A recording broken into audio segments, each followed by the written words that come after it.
The stars looked different through the view screen of a warship. Captain Jake Morrison had learned this during his 20 years in Earth's Space Force. Where civilians saw beauty and wonder, military officers saw tactical positions and potential threats. Today, those threats were very real.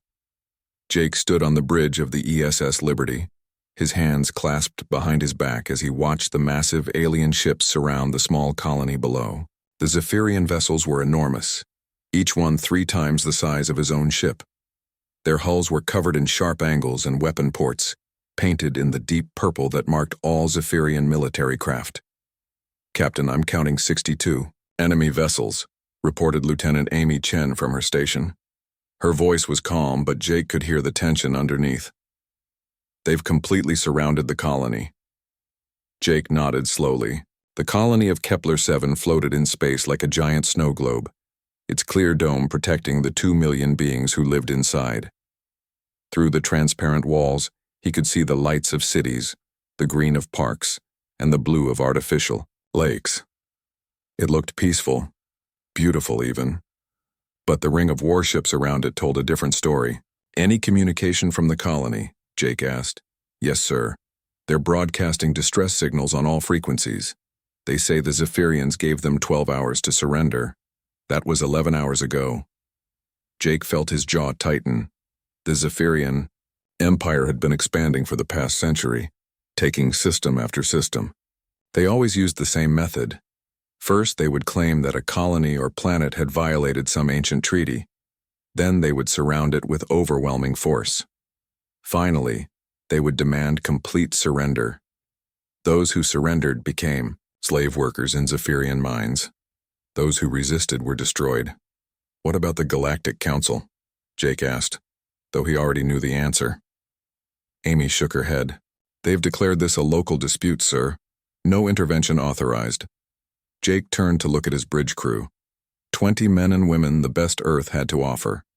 They watched him expectantly, waiting for orders. In the old days, before humanity joined the galactic community, the choice would have been simple: help those in need, protect the innocent. But now they were bound by galactic law, by treaties and agreements that seemed designed to protect the powerful and abandon the weak. "Sir," called out Ensign Matt Johnson from the communications station, "we're being hailed by the Zephyrian command ship. Put it through." The main view screen flickered, and suddenly Jake was looking at a Zephyrian commander. The alien was tall and thin, with gray skin that seemed to shimmer in the light. 4 arms emerged from its torso, and its head was elongated almost like a horse's. But it was the eyes that caught Jake's attention. 6 of them, all black, all staring at him with cold intelligence. "Human vessel," the Zephyrian said, its voice sounding like grinding metal. "I am Commander Vextar of the Imperial Fleet. You will leave this system immediately." Jake stepped forward. "Commander Vextar, I am Captain Morrison of Earth Force. We're here on a peaceful observation mission. We've received distress signals from the colony below. The affairs of the Empire are not your concern, human. The Council has spoken. This is an internal matter." Internal matter? Jake felt his anger rising. There are 2 million civilians in that colony. Families, children. You're threatening to destroy them over a territorial dispute. Vextar's mandibles clicked, what passed for a smile among his species. They had their chance to submit. They chose defiance. The consequences are their own. "We're staying," Jake said firmly. "Then you will witness the might of the Zephyrian Empire. But do not interfere, Captain. Your species is young. It would be unfortunate if Earth made enemies it cannot handle." The screen went dark. Jake turned back to his crew.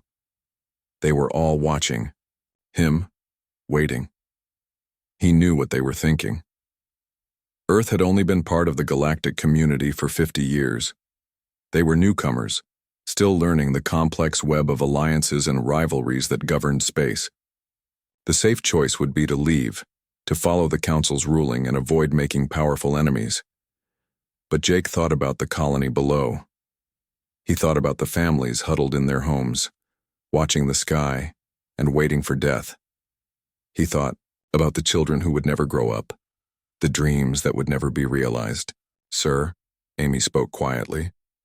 We're detecting energy buildup in the Zephyrian weapon systems. They're preparing to fire. Jake moved to the tactical display. The colony floated serenely in space, unaware that its final moments were approaching. Around it, the Zephyrian ships glowed with building energy. In minutes, they would unleash enough firepower to crack the colony's protective dome. The atmosphere would rush out into space. 2 million beings would die in seconds. Options? Jake asked. Amy's fingers danced over her console. Our weapons can't match theirs, sir. We're outnumbered 60 to 1. If we engage, we'll be destroyed. What about the colony's defenses? Minimal. A few automated turrets. They'll last maybe 30 seconds once the attack begins. Jake stared at the display. Throughout history, there had been moments when good people had to choose between safety and doing what was right.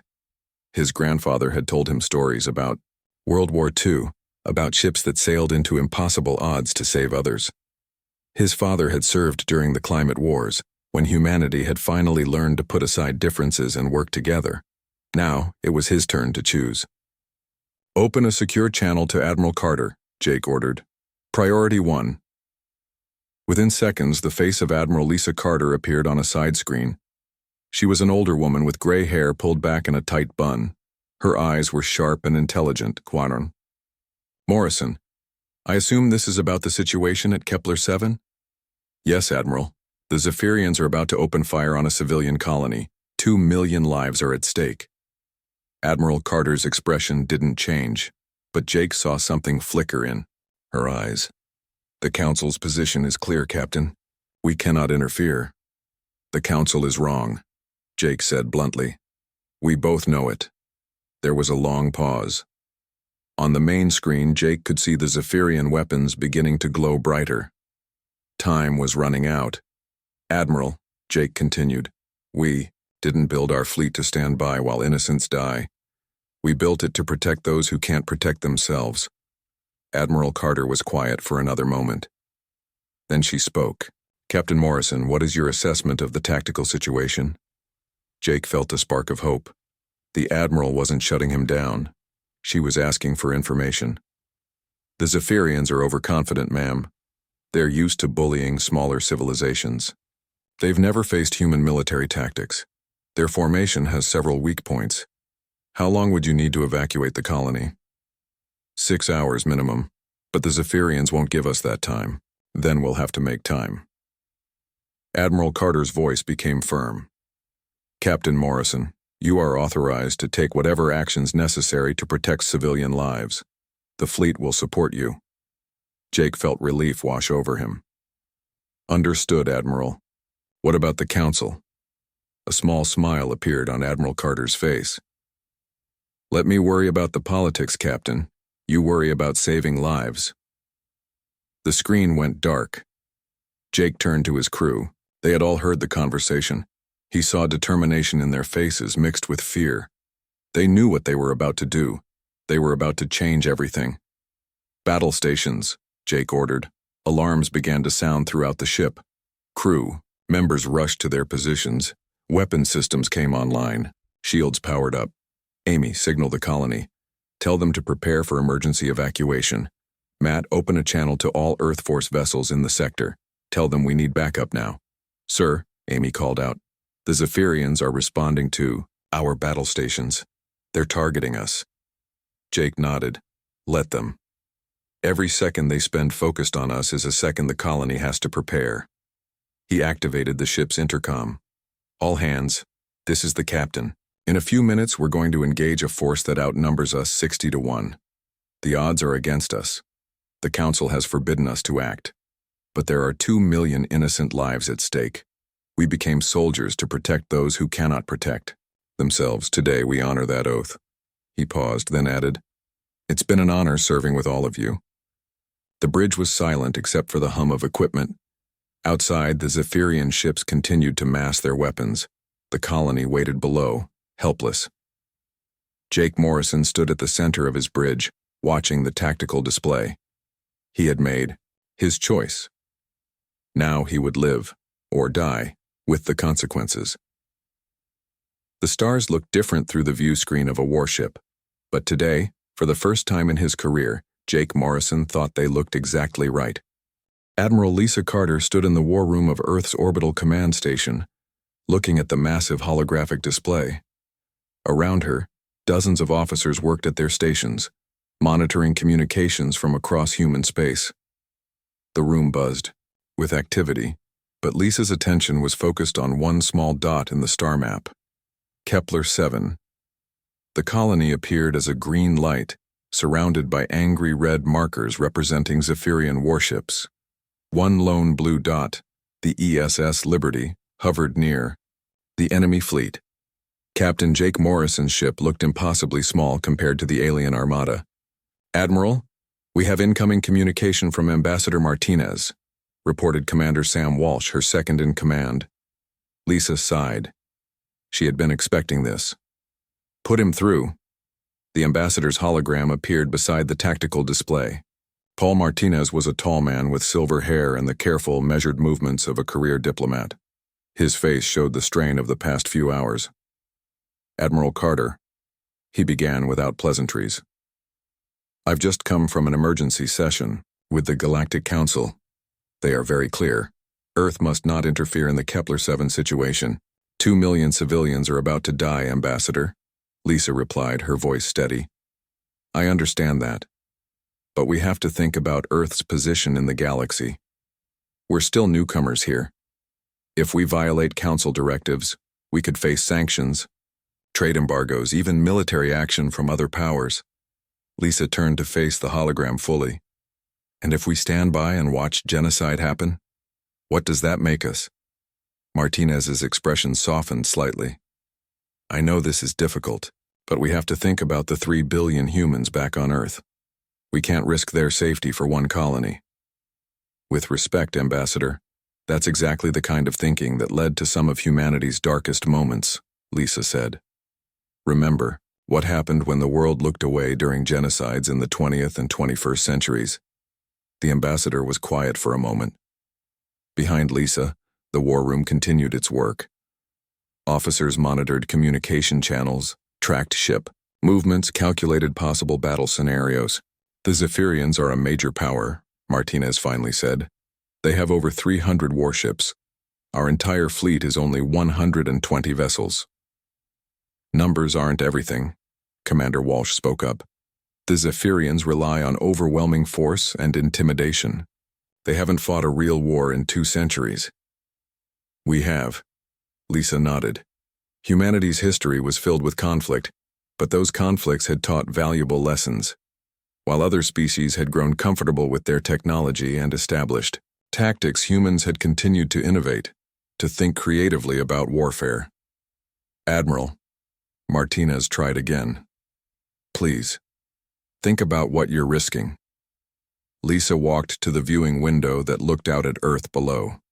The blue and green planet rotated slowly, clouds swirling across its surface. She could see the lights of cities on the night side, the vast oceans that covered most of the world. "I am thinking about it, Paul," she said quietly. "I'm thinking about what kind of species we want to be. Are we going to be the ones who follow rules while innocents die? Or are we going to be the ones who stand up for what's right even when it's dangerous?" She turned back to the room. "How many ships can we get to Kepler 7? Commander Walsh checked his console. 25 within the next hour. Another 15 if we wait 3 hours. "We don't have 3 hours. Order the first 25 to jump. Immediately. Full combat readiness." "Admiral." Martinez's voice was sharp. "You can't do this." Lisa faced the hologram again. "I'm not asking your permission, Ambassador. I'm informing you of my decision. The Council will. The Council can debate all they want. While they talk, people die. I won't have that on my conscience." Martinez's image flickered. "You're making a terrible mistake." "Maybe. But it's my mistake to make." Lisa cut the connection. The war room fell silent for a moment. Every officer present understood what had just happened. Earth was about to defy the Galactic Council for the first time in its history. "Ma'am," Commander Walsh spoke carefully. Are you sure about this? Lisa moved to the central command console. Sam, what do you know about the Zephyrian Empire?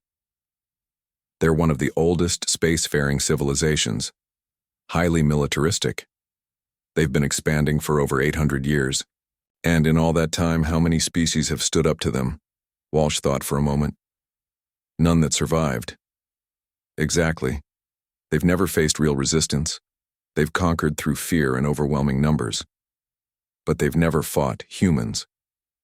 Lisa activated the fleet communication system. Across human space, captains and crews would be receiving her next words. This is Admiral Carter to all Earth Force vessels.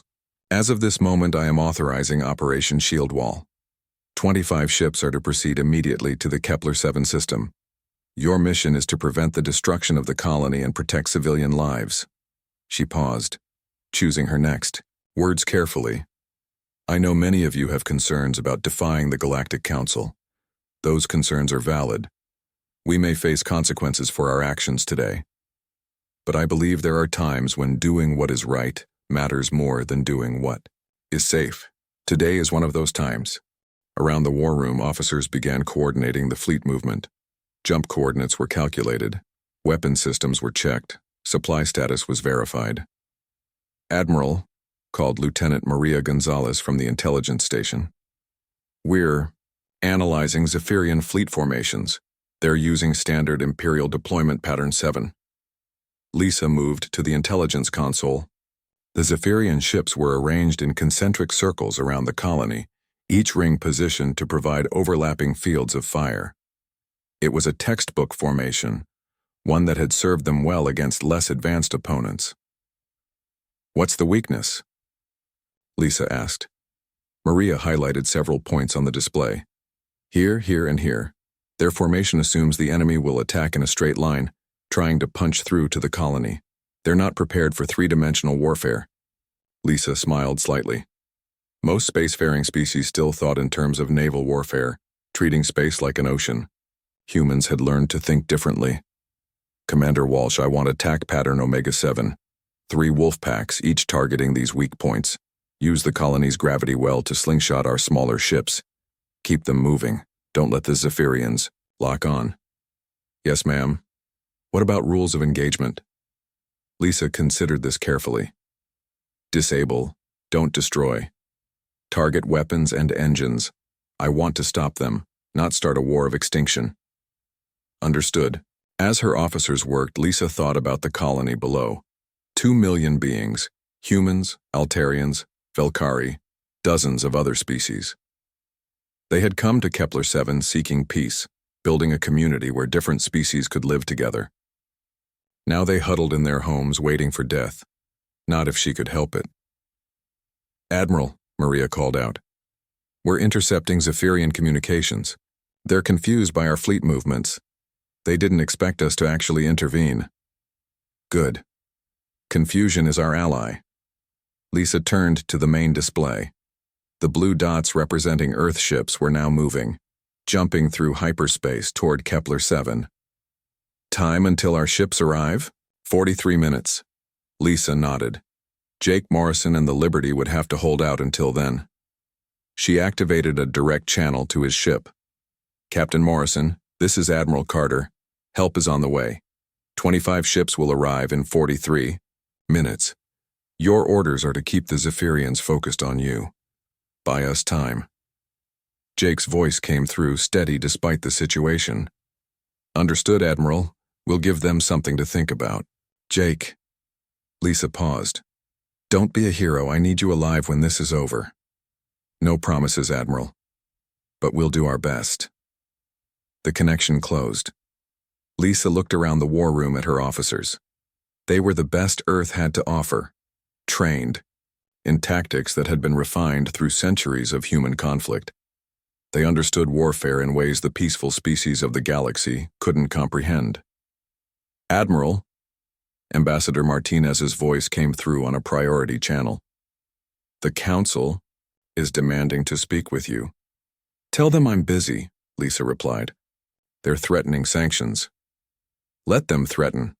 When this is over, we'll deal with the politics. Right now, I have lives to save. She turned back to the tactical display. The Zephyrian ships continued their ominous circle around the colony. But now, racing through the void, Earth's warfleet was coming. For the first time in galactic history, someone was going to stand up to the Zephyrian Empire.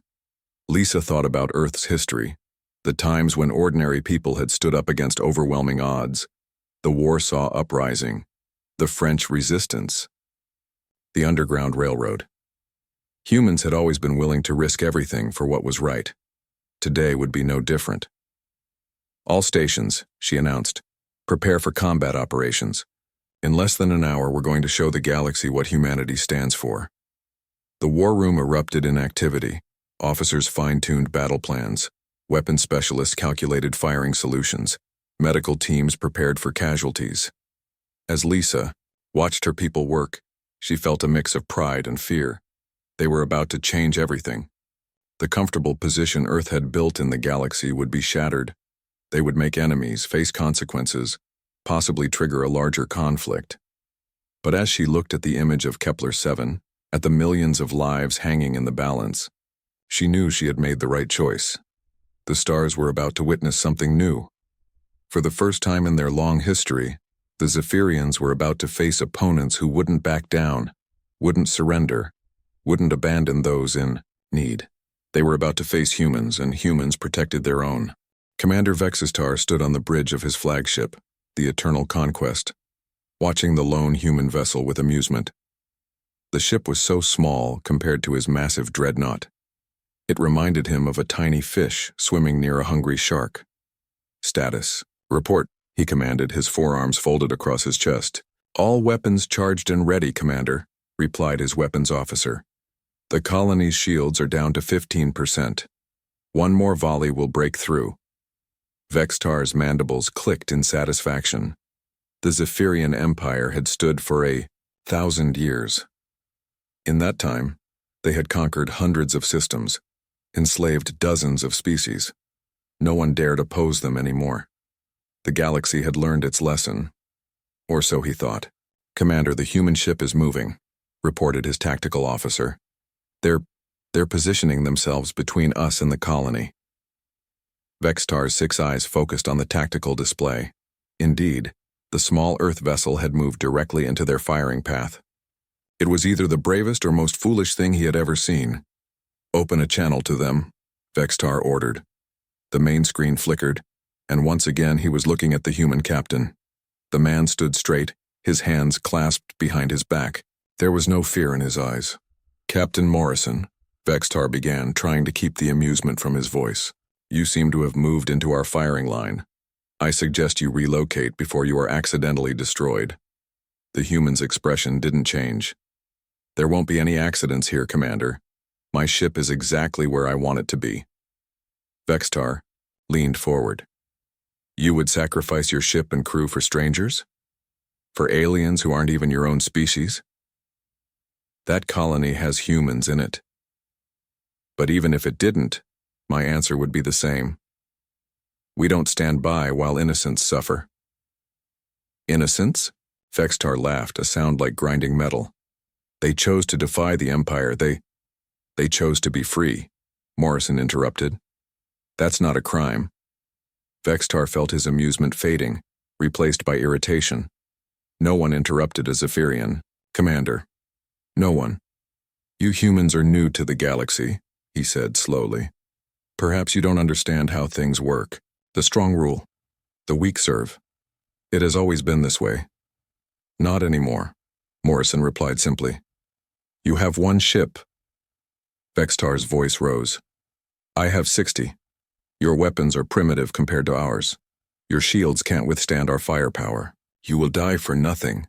Morrison smiled then, and something about that smile made Vextar pause. It wasn't the smile of a madman or a fool. It was the smile of someone who knew something others didn't. Commander, may I tell you something about humans? Morrison asked. Vextar gestured with one of his arms. Speak. We've been fighting wars for as long as we've existed. Tribal conflicts, world wars, civil wars.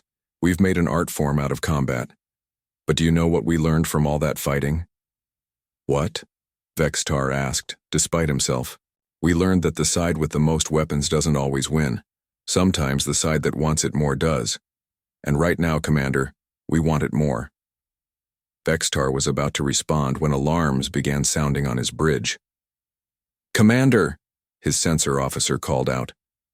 Multiple hyperspace signatures detected. 25 vessels emerging from jump. The tactical display updated, showing blue dots appearing around the Zephyrian fleet. The human ships emerged from hyperspace in perfect formation, already moving, into attack positions. Impossible, Vextar muttered. The Council forbade interference. On the screen, Morrison's smile widened. Humans have a saying, Commander. It's easier to ask forgiveness than permission. The Earth ships were unlike anything Vextar had seen before. They were smaller than his vessels, but they moved with a speed and agility that seemed impossible. Instead of the traditional line, formations used by most space navies, they split into small groups, each group moving independently but somehow coordinating perfectly. Combat analysis, Vextar barked. His tactical officer's scales had paled. They're using pack hunting tactics. Commander, 3 groups of 8 ships each plus their command vessel. They're targeting our formation's weak points. We don't have weak points. According to their movements, we do, sir. Vextar turned back to the screen. Morrison was watching him calmly. You're making a mistake, human. Even with 25 ships, you're still outnumbered. And when we destroy, you, Earth, will be next. You're welcome to try, Morrison replied. But first you have to get through us. And, Commander, we don't go down easy. The channel closed. Vextar stood for a moment processing what was happening. In his entire career, no one had ever challenged a Zephyrian fleet. The galaxy's younger species had learned to fear them, to submit rather than fight. But these humans...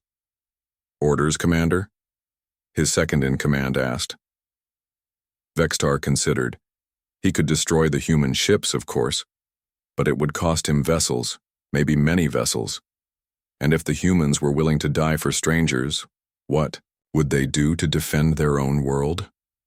Target the lead human vessel, he ordered finally. Show them the price of defiance.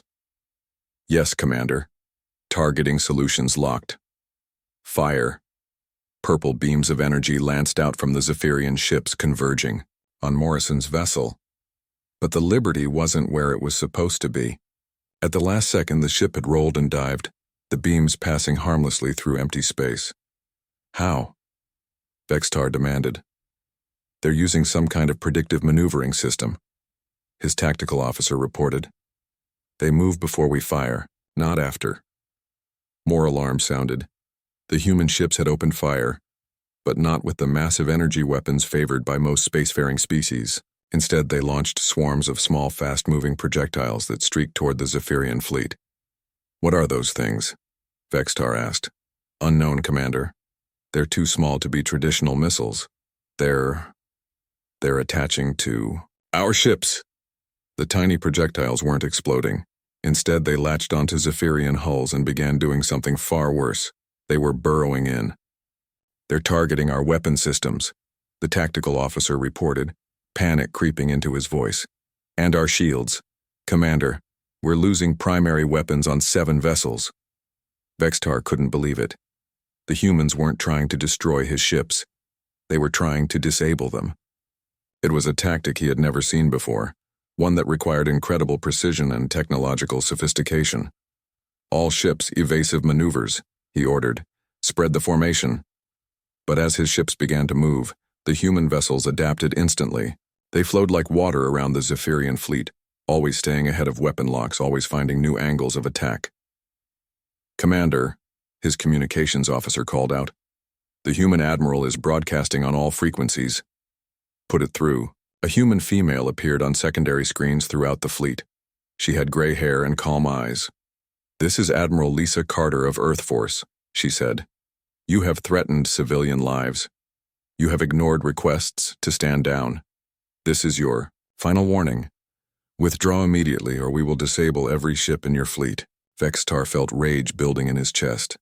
How dare they? How dare these newcomers threaten the Zephyrian Empire?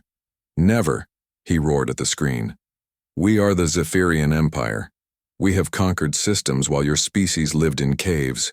You will learn to fear us like all the others. Admiral Carter's expression didn't change.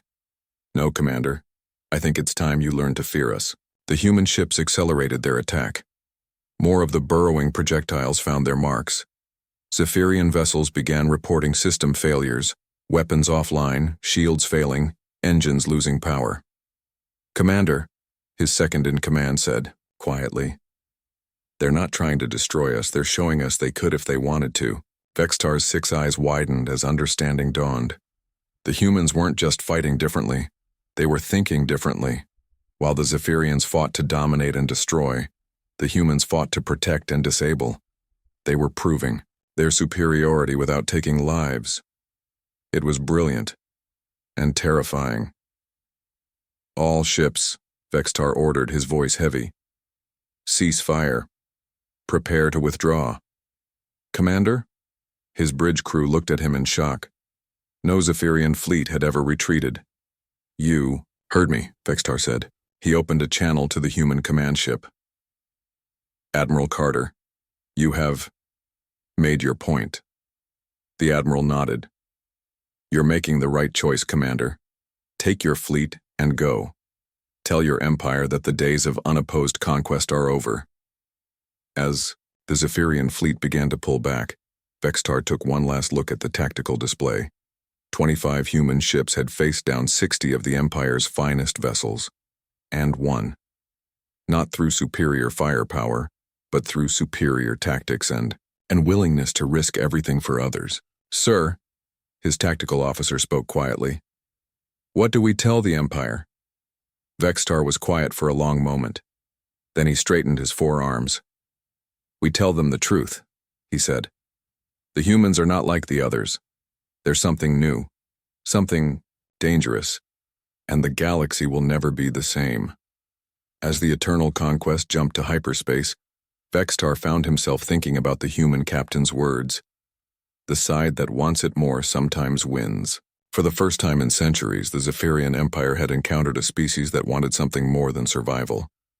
They wanted justice, and that, Vextar realized, made them the most dangerous species in the galaxy.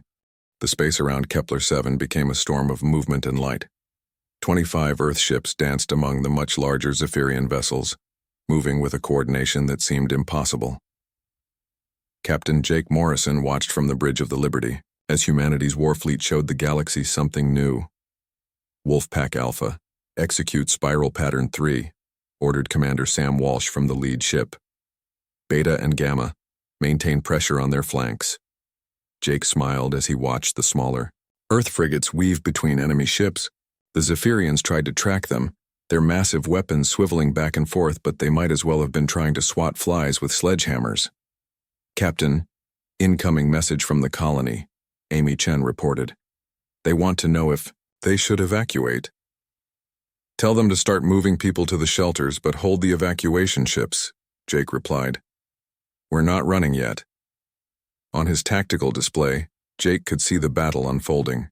The Earth ships had split into 3 groups, each one targeting specific Zephyrian vessels. But they weren't going for kills. Instead, they were systematically disabling weapons and engines, turning the mighty warships into floating hulks. Sir, the Punisher is taking heavy fire, Amy called out. The Punisher was one of their frigates commanded by Captain Tom Bradley. Get me Bradley, Jake ordered. Tom's face appeared on a side screen. The man was grinning despite the chaos around him. Little busy here, Jake. Need help? Nah, we're good. These Zephyrians turn like cargo haulers. Watch this. On the display, Jake saw the Punisher suddenly reverse thrust while spinning. The move sent the ship sliding backward between 2 Zephyrian cruisers. The enemy vessels tried to track the human ship and ended up firing on each other. Show off, Jake muttered, but he was smiling. The battle was unlike anything in galactic history. Where other species fought in rigid formations, the humans moved like a school of fish, each ship acting independently but somehow staying perfectly coordinated. When one ship was threatened, others would immediately move to support it. When an opportunity appeared, multiple ships would strike simultaneously. Admiral Carter, to all ships, came the voice over the comm. Phase 2. Let's show them our special surprise. Jake grinned. They had been saving this for the right moment. Amy, launch the swarm. From the Liberty's hull, hundreds of tiny drones detached and shot toward the Zephyrian fleet. Each drone was no bigger than a basketball, but they were packed with advanced technology. They spread out like a cloud of angry bees, targeting specific systems on the enemy ships. Drones away, Amy reported. Impact in 30 seconds.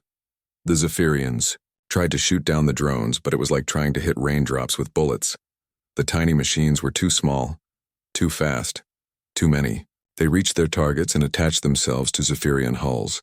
Then they went to work. Commander, what are these things? Vextar's voice came over an open channel, confusion clear in his tone. Jake opened a response channel. They're called disruption drones, Commander. Right now, they're rewriting your computer systems. In about 2 minutes, your targeting computers will think your own ships are the enemy. That's impossible. Our systems are protected by quantum encryption. Yeah, we cracked that about 10 years ago, Jake replied casually. Turns out human hackers are pretty good at puzzles. The effect was almost immediate. Zephyrian ships began to struggle with their targeting systems. Some stopped firing altogether. Others began to drift as their navigation systems failed. But the Zephyrians weren't finished yet. Vextar's voice came back, angry now. If we can't use our main weapons, we'll use something else. All ships prepare for ramming speed. Jake's eyes widened. The Zephyrians were going to try to physically ram the human ships.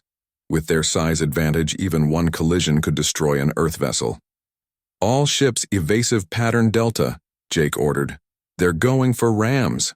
The massive Zephyrian dreadnoughts began to accelerate, trying to use their bulk as weapons. But they had underestimated human piloting skills. The Earth ships scattered like leaves in the wind, always staying just out of reach. Lieutenant Kevin, Park piloting the frigate Swift Strike, performed a maneuver that would go down in military history.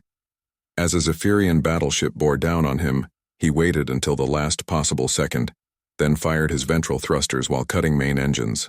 His ship dropped like a stone in Earth gravity, passing just meters beneath the enemy vessel's hull. "Did you see that?" Someone shouted over the comm. "Park just invented a new maneuver." "Focus, people," Jake reminded them, but he was impressed too. In the heat of battle, human pilots were creating new tactics on the fly. The battle continued for another hour.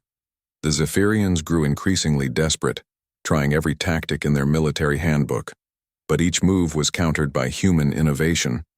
When they tried to form a defensive sphere, the humans used micro-jump drives to appear inside their formation. When they attempted to retreat, the humans disabled their jump drives with surgical precision. "Admiral," Commander Walsh reported, 41 Zephyrian vessels are now combat ineffective. The rest are barely functional. "Casualties?" "Admiral," Carter asked. "Minor damage to 7 of our ships, no casualties." Jake heard the pride in Walsh's voice. They had faced a force more than twice their size and won without losing a single life on either side.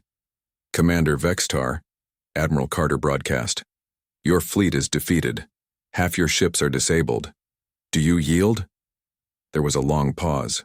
Then Vextar's voice came through, tired and defeated. "We yield. You have won, humans. I have never seen tactics like these. That's because we don't fight to conquer," Admiral Carter replied. "We fight to protect. There's a difference."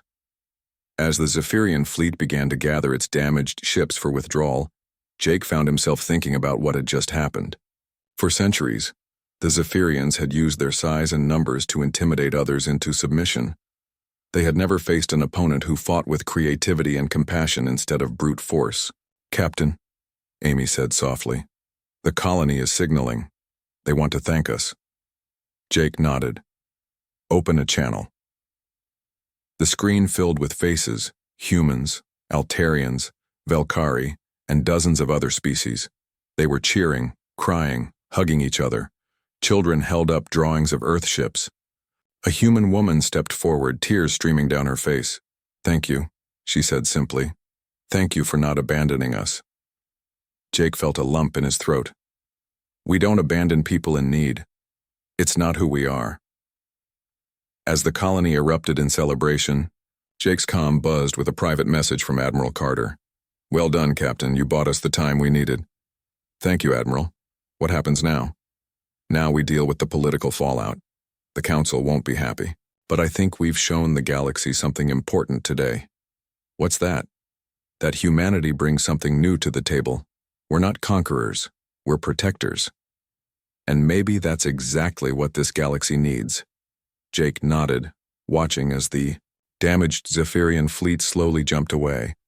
They would return to their empire with a story no one would believe at first. A story of a young species that had defeated them not through superior weapons, but through superior tactics and an unshakable commitment to protecting the innocent. Sir, Amy reported, we're getting signals from all over the sector. Other colonies are asking if Earth protection is available to them too. Jake smiled. Tell them we'll need to check with Admiral Carter, but off the record, I think the answer is yes. As the Liberty moved toward the colony to help with repairs, Jake thought about what this battle meant. Humanity had announced itself on the galactic stage not as conquerors or empire builders, but as guardians. It was a role that would come with costs and dangers, but it was the right role. The human role. The Battle of Kepler 7 was over, but Jake suspected it was just the beginning of something much bigger. The galaxy had seen what humans could do when they worked together for a just cause, and the galaxy would never be the same. 3 days after the Battle of Kepler 7, the Galactic Council chambers buzzed with tension. Representatives from 100 different species filled the massive hall, their voices creating a storm of sound. At the center of it all stood Ambassador Karen Hayes of Earth, calm and composed despite being the focus of everyone's attention. The council speaker, a tall being from the ancient Altonian race, raised his ceremonial staff for silence.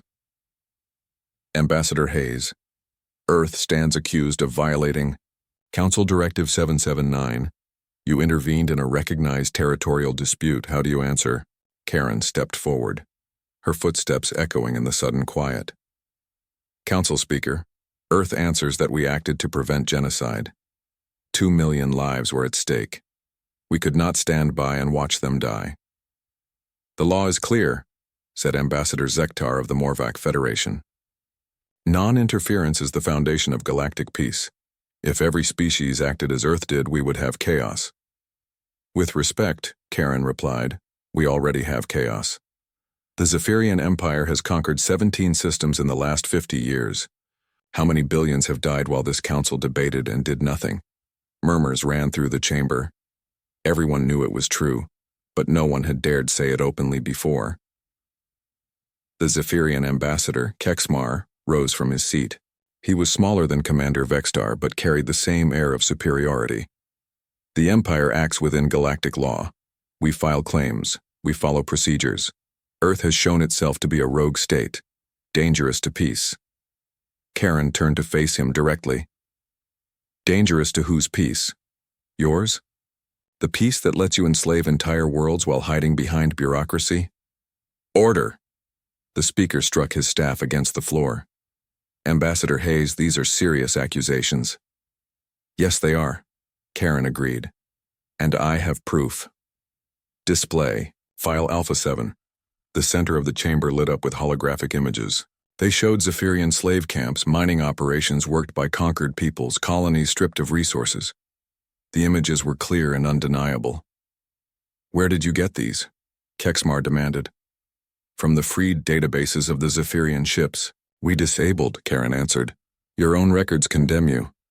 The chamber erupted in shocked voices. Many representatives had suspected the truth about Zephyrian practices, but seeing the evidence was different. This is not about our internal policies, Kexmar shouted. This is about Earth's illegal military action.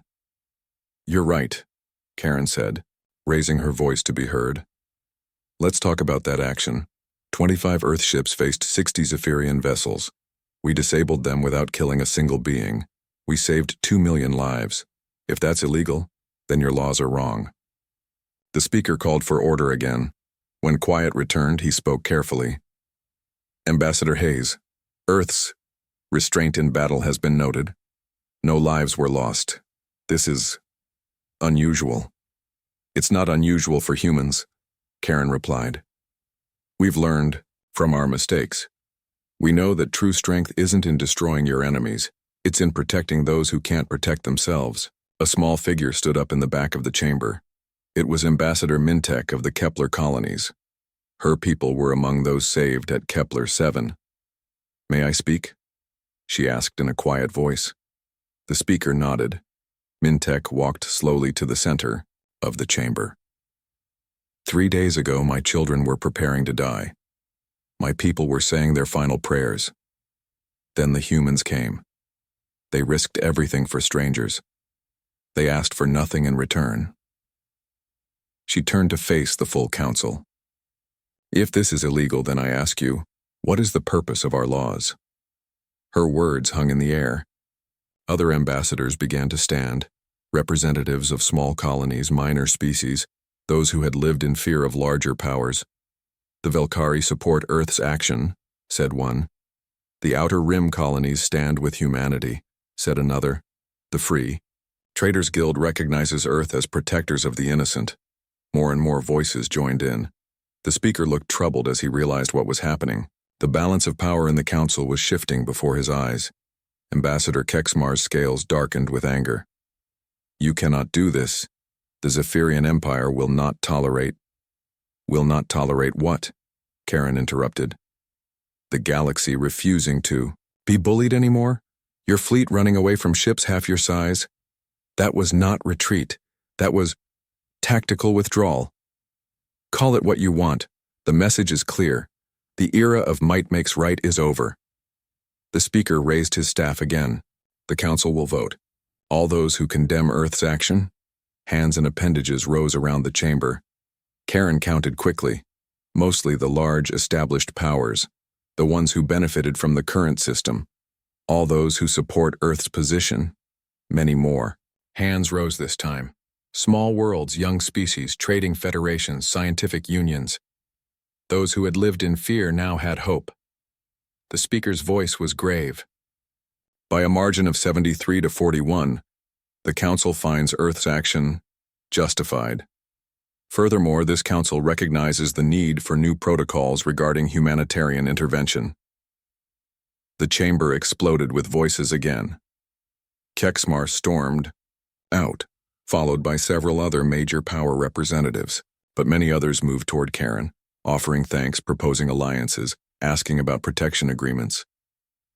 Later that day, in a secure conference room, Karen met with Admiral Lisa Carter and Captain Jake Morrison. "Well," Lisa said, "we've certainly stirred things up. The Zephyrians won't forget this," Jake warned. "Neither will the other major powers. We've made enemies today." Karen nodded. "We've also made friends. Lots of them. The applications for protection treaties are already coming in." "Can we handle it?" Jake asked. "Our fleet is only 120 ships." "We'll have to," Lisa replied. "But we won't be alone. 7 species have already offered to contribute ships to a joint defense force. They want to learn our tactics." Karen smiled. "It's more than tactics they want to learn. It's the idea that military power should protect, not oppress.